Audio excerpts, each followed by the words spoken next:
Pasukan perlawanan Islam Irak meluncurkan balasan atas pembunuhan terhadap pemimpin Hizbullah Hasan Nasrallah pada Sabtu 29 September, yakni dengan mengguncang pelabuhan Eilat Israel dengan segerombolan pesawat nirawak.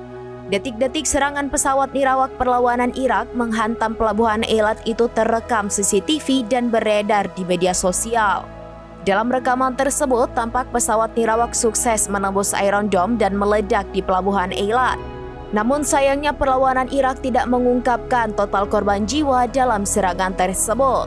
Di sisi lain, pasukan Hizbullah dari Lebanon kembali merilis video yang menunjukkan pasukannya menyerang pangkalan Dado dengan lusinan roket pada Minggu 29 September. Dalam video tersebut, serangan Hizbullah tepat sasaran dan mengakibatkan kehancuran. Kebakaran juga terjadi di sejumlah titik di sekitar pangkalan Dado.